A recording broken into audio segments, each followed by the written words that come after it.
Ake sichazele bafowethu abangenalo ulwazi.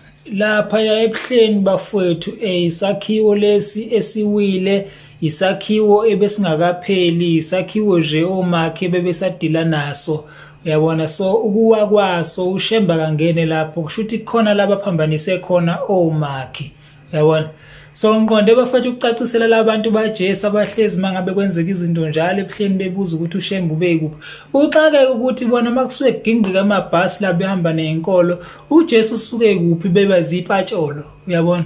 Xake ukuthi manje kanti mawusonta kaShemba kumele mhlambe ufe. Okay, akufanga umuntu ke la. Sengiyasho nje kodwa abantu indlela abenza ngayo ngathi mawukhonza kaShemba wena manje awusophinde ufe. Yabo? Uxake ukuthi bona njengoba bekugingqika kangaka namabhasi mabehamba inkolo ubani obabuzayo ukuthi uJesu usuke kuphi kodwa bona make kwenzeka into kaShembe ukuthi kade kuphi uShembe. Hey, So like yazi abantu eSouth Africa abantu banjani ngempela. Umuntu uthi kaShembe wena ukholelwa komunye umuntu. Nifuna ukukholelwa ezilwaneni nibafethu kanti uNkulunkulu mefika ufika eyini kanti kubantu because ufika umfanekiso wabo ufika kumuntu ingakho uShembe uNkulunkulu ngoba unomoya kaNkulunkulu ngaphakathi. uNkulunkulu like umuntu osingethe umoya kaNkulunkulu uNkulunkulu uqobo lwakhe loyo uNkulunkulu akazi niphikisana lento lokwenza uShembe uNkulunkulu madoda niya understand into yaNkulunkulu kuqala noma niphikisa nje into ehamba emoyeni. uNkulunkulu ufanele aziveze ngomuntu ukuze nathi sibone ukuthi singafinyelela kuleli yazinga lelana because ipurpose yethu la emhlabeni ukuthi sifike lapha emoyeni kaNkulunkulu. Ukuze sifike kona umoya kaNkulunkulu uNkulunkulu ke wehla kubantu abathize ezihlalweni ezithize ezikwaziyo ukwamukela yena uNkulunkulu. Konke singaba nawo lo moya loana ophezulu kanjeyana kodwa manje inkinga kunzima ukufika kona lo moya lo. Ingakho ke kubantu abanawo umoya kaNkulunkulu ogcwele kanjena kumele ubahloniphe uhamba ukhuluma ngabo noma kanjani nje ngoba wena indaba uhlulwa ukuba nebandla elingangaye. Indaba uhlulwe ukuba nabantu abaya kuyena beyocela usizo abangangaye kodwa ukhuluma ula wena kodwa awukwazi shona nokuhlanganisa abantu abawu10 la uzobasiza nje. Niyeke ukukhuluma into eningazazi madoda. Umoya kaNkulunkulu mowehlile singabe nomona. Nawe khando wakho lapho siubona ukuthi uyavungama yini.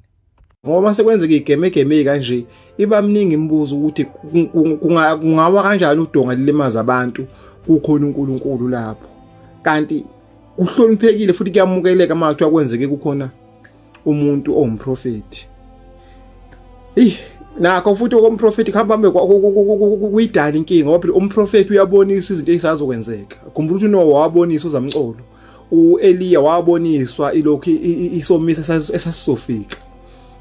Including uJesu wabonisa ukuthi bazombetray bamphika oPetro. Umuntu emephiwe amandla kamoya uyabonisa into eyidisaster esuke isazokwenzeka.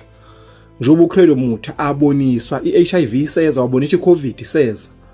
Wabonisa izinto eziningi esazokwenzeka wayiprofeti ukuthi kuzinto kanje abantu abaqaphele abantu abaphephe.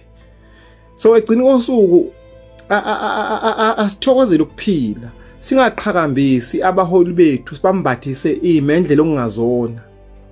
Ngoba mase kwenzeka into engama disaster kanje iba mningi imibuzo. Zibe ingcosana impendulo ukuthi uma kukhona umuntu onamandla kanje kwenzeka kanjani into kanjeni.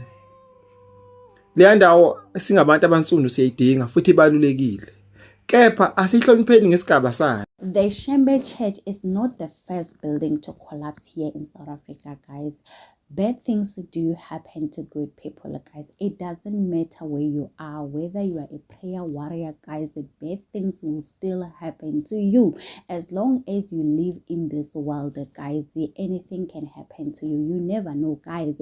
Even good things do happen to bad people. How many politicians that are busy enjoying soft life, living the best life here in South Africa? How many criminals that are doing so well here in South Africa? Guys, we have the most educated people that are currently unemployed. There are people that are getting job through corruption and they are living the best life. So you cannot say just because when you're a good person, bad things will never happen to you.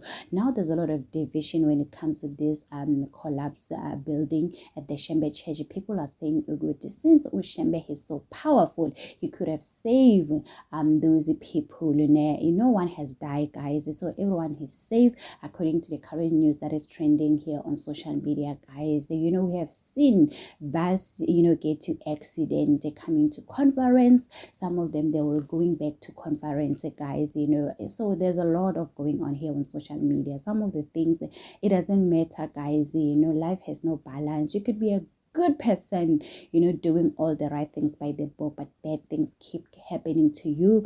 So we have no right to judge him, guys. I do understand a lot of people are saying a lot of stuff when it comes to Shembe Church leaders, saying that it is alleged he has sacrificed with these people, but no one has died, guys. Everyone is getting help. The emergency service is there responding to the current situation. Maybe some of those workers, they forgot to put something that needed to make the building to be strong. We never know. We were not there. So anyway, guys, tell me in the comment section what you think about this. Don't forget to subscribe, to like, a comment. Happy Tuesday. Please take care of yourself. I love you. Bye.